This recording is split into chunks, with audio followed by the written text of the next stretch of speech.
Welcome into Week 14 Boom Bust Fantasy Football, brought to you by the Fantasy Football Advice Network. If you're watching this right now, that probably means you're still in the playoff hunt or you're going into the playoffs, so congratulations.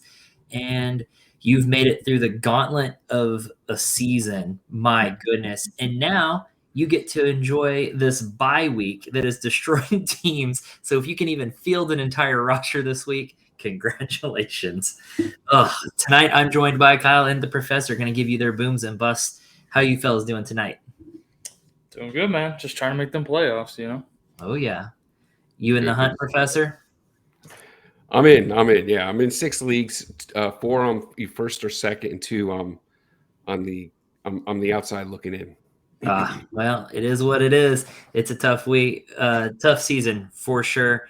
And I think I'm only going to miss the playoffs in my 2 dynasty leagues where I'm in dead last and I don't have near enough IR spots. I don't know that I can actually have a full starting roster this week in either of those leagues not because of the bye week, but because of how many players I have on IR. So that should be fun. I was going to say, yeah, even without the bye week, you couldn't fill the full roster right now, I don't think. I've had a rough season in those dynasty leagues. So almost spilled my in water. defense of you, though, Corey, you did win it last year. That's true. I've won it 2 of the last 3 years. So, not to brag or anything, but first to worst, baby. First to worst. I'm just trying to get that high draft pick. Anywho, all right, guys, let's get into our booms and busts for week 14. Kyle, I think it's your turn to go first this week. What you feeling?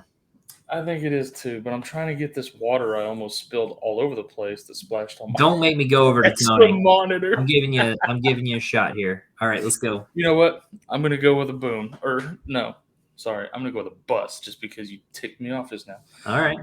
So I'm going with Garrett Wilson out of the gate against Miami. That Jets team's been struggling. Aaron Rodgers is struggling. Garrett Wilson's been struggling. Seems like Aaron Rodgers only wants to throw to Adams. And Miami's been surprisingly stingy against the pass. So it's hard to bench him in this bye week, but you should definitely lower your expectations and maybe cover for that with higher upside plays elsewhere this week. Yeah, I don't know that you have much of an option but to play him, right? Mm-hmm. You mentioned higher upside players. Who are like maybe 2 high upside players that you might consider playing over Garrett Wilson this week? We'll talk about that on my next turn. Okay. Sounds like a plan to me. All righty. Tony, let's head over to you. And who's the first player you want to talk about? Kyle, I like the stiff arm there, Kyle. Yeah, man, I got Derek. Just saying, the host forgot the format of the show here, so dang. Just give everything away in the one turn, and then I was just trying to mix things up. Sorry. There you go. That was the Algier forearm to the head right there. That was Derrick Henry'd you in the face. There you go. I'm going to give you my first boom of the week. This is, I think, an easy one. Nice softball guy to start off with. Of course, if you are looking for running back help, he's the number 1 on your waiver wire this week is Isaac Guerendo, running back with the San Francisco 49ers, who now is the de facto RB1 in 49er land. So love the matchup this week. He's up against Chicago, who is 22nd against the run. They've been very easy to run on this year. They've given up almost a dozen running backs this year, have scored more than 12 fantasy points. In Guerendo's, he did have one outing this year where he had 11 touches and he put up almost 20 PPR points. So I expect to see the 49ers ride him this week. Let's see what they've got in Guerendo. I'm expecting a nice boom here. Yeah, I mean, how do you go from just kind of being sprinkled in just barely to bam, now you're the starter from third string to starter?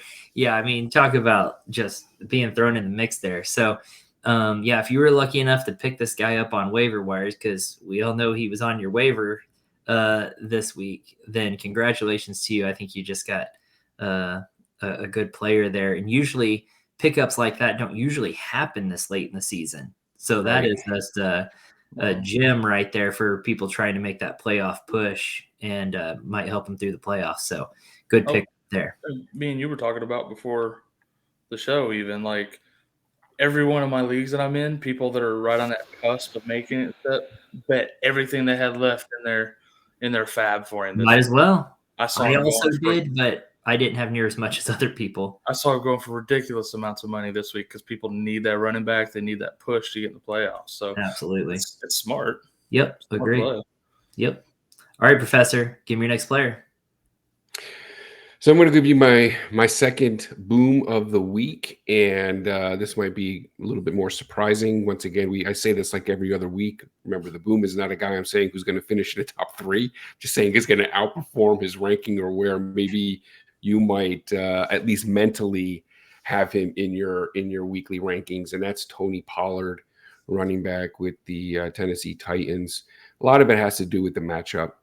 Up against Jacksonville. Jacksonville is 31 out of 32 versus the run, one of the easiest matchups for opposing running backs, makes him, almost a must-start running back in this matchup. So we've seen running backs all Jacksonville defense. Jacksonville now without Trevor Lawrence, who looks to be going, certainly on IR, probably missed the rest of the season. I don't think they've got much to play for. This game could get out of hand. We could see Tennessee jump to a nice lead as well and just ride Tony Pollard. Like him a lot this week. Yeah, I think that the game flow could just shift to running the ball a lot. But, another upside of Tony Pollard that's been nice this year is his receiving that he's getting to. He's getting receptions out of the backfield, which has boosted him. And something I don't understand why Dallas didn't do more with him, because he is capable of that. So Tennessee's doing a good job of utilizing him in the passing game as they should. And those are some easy fantasy points. So love rolling with that. All right, Kyle, back over to you as I remember the format of the show. Who's your next player? So my first boom of the night, or of the week rather, is going to be Jakobi Meyers against Tampa Bay. He's been playing really, really well lately,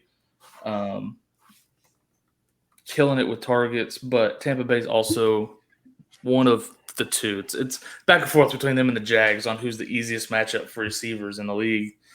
And they're going to have to throw the ball a little bit to keep up with Tampa, I think. Tampa struggled a little more than they should have with Carolina last week. I think they come out on fire a little bit this week. Bucky going to go off again, put up some points and stuff. So, yeah, I think Jakobi has a really nice week this week. And that's the kind of guy I would pair up with a Garrett Wilson to maybe make up some of those points Garrett Wilson won't get.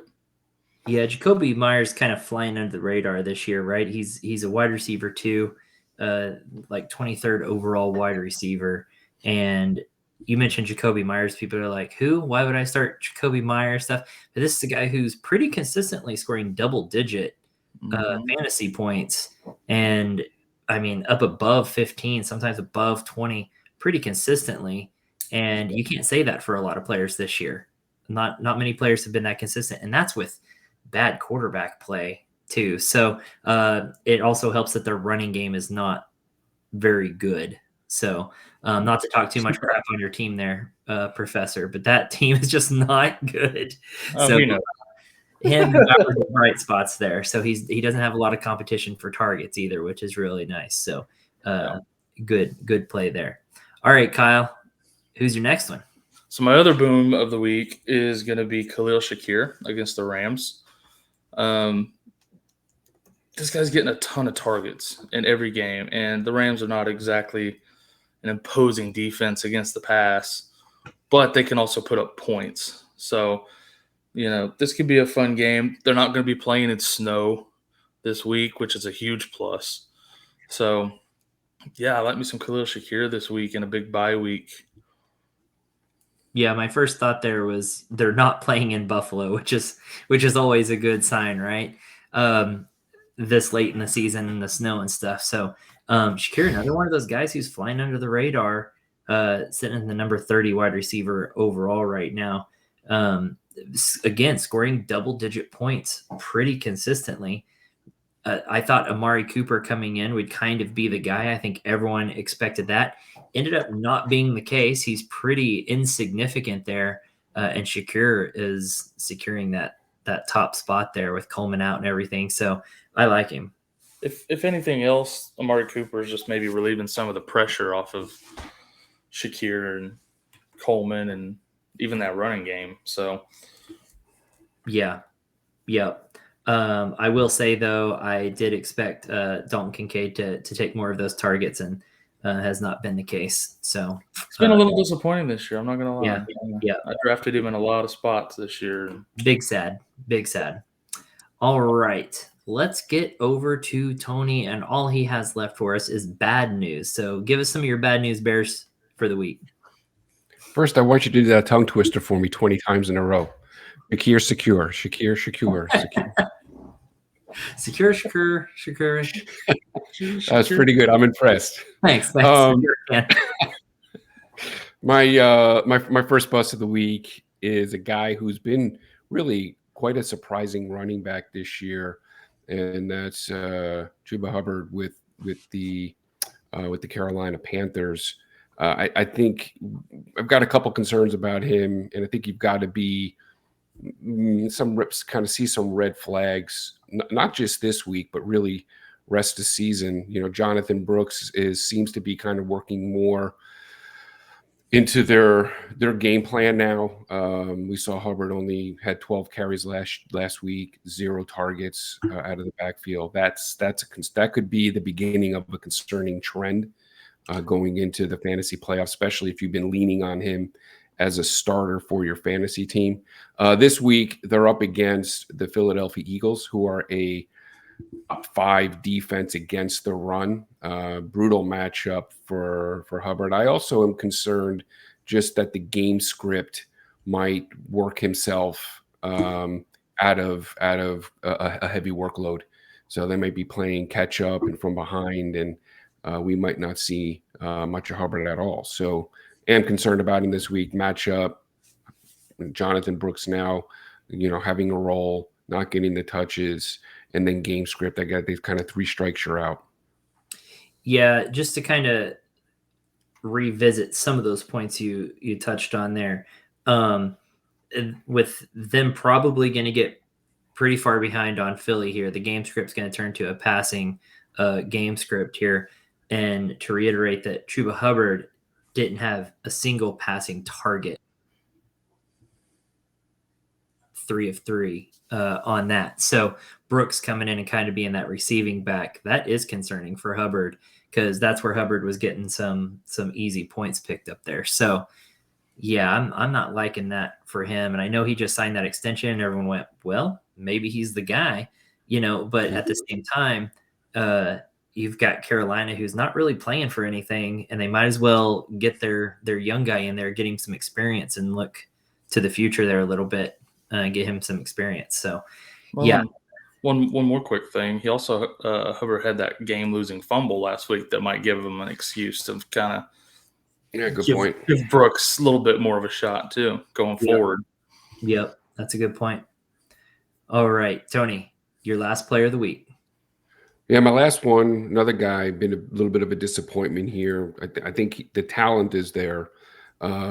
Just the whole offense has been struggling in Jacksonville, and they just have not been able to kind of get things on track, which is surprising. I thought this was going to be a good year for that offense. It just has not worked out for them.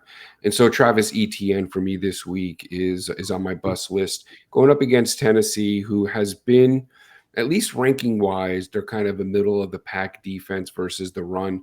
But 3 out of the last 4 games, they really have been kind of more of a lockdown defense versus the run. They shut out Dobbins and Aaron Jones, Joe Mixon, 3 out of the last 4 games. I just am not expecting big things at all from Etienne this week. And if you got him, I mean, at best, he's a low flex starter for me.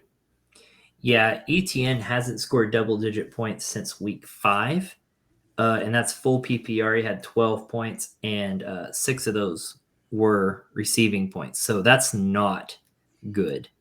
he had 6 receptions in that game. So Etienne has not been very good most of the season. And then, like you said, Tennessee's defense has been stepping up in there. And they're probably going to have to throw the ball to keep up there because, that offense just hasn't put up points. So it's been a struggle. That's part of the issue too, is that they haven't really utilized him much in that passing game, which has kind of in the past provided him with a higher floor. He also just kind of, not on that note, but kind of on the scoring side, hasn't had a touchdown since week 2. That's right. So there are some concerns there. I just don't know that you want to trust him week 14, trying to make the playoffs or playoff seeding at least. He's a guy for me that I just can't trust him. On the side note, there a lot of people also have Bigsby. Not advising starting him probably either, right? Even though he's kind of looked better. I mean, what do you think? I wouldn't trust either running back this week. Yeah. Part of it is Etienne, but the other part is the matchup. Tennessee has been very stingy the last 4 weeks versus the run. So I just don't know there's enough there for me to trust Bigsby to get the type of workload that you want to see for starting running back in your fantasy lineup. Agreed. I just know a lot of people have both of them on their team. If they have one, they have both, and they're going to have that internal struggle because Bigsby has done more for me lately, but he also hasn't scored double-digit points since week 8. So that's kind of rough, guys. Yeah. So, all right, Kyle, let's go over to you. Wrap it up for us. Yeah, so my last bust is going to be Jonnu Smith. He's been kind of a surprise this year. Like, I know I've been beating the drum for him for a while, and he's been producing, he's been delivering. But this week against the Jets, they're one of the tougher matchups in the league against tight ends. I think we see him try to get Waddle and Hill and Etienne more involved because I don't see him being super effective against his defense this week. I don't know that I'm writing him off completely. I just don't know that I'm expecting a 25-point game from him like he's been producing. Yeah. And so, what do you consider a boom and a bust in this? Probably just a lowered expectations is considered. He's been scoring 20-plus points. I'm thinking maybe 10 to 12 is probably his cap this week. Yeah. So about half the points, which is still going to do better than 90% of the other tight ends probably at this point, the way this year's been going. Well, and luckily, like, this particular bye week doesn't really hit the tight end position that difficult. Yeah. So most people are going to have their normal starting tight ends and have options. Just pick it wisely. If you don't have a better option than Johnny, you got to start him.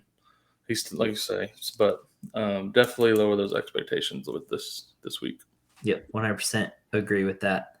All right, guys, that puts a nice bow on this gift of an episode. I tried. The Christmas trees got me in the spirit, Professor. I like it. All right, guys, good luck to everyone in Week 14. Gosh, I hope you clinch that playoff spot, and we see you for the Week 15 Boom Bust Fantasy Football. Until next time, good luck. Good luck, guys. We are here. FantasySportsAdvice.com, offering the best fantasy sports social media platform. Why join endless Discord communities or the trolls of Reddit? Fantasy Sports Advice is a community designed to help you win with 24/7 support. Go to FantasySportsAdvice.com and become a pro member for unlimited access. Again, go to FantasySportsAdvice.com today.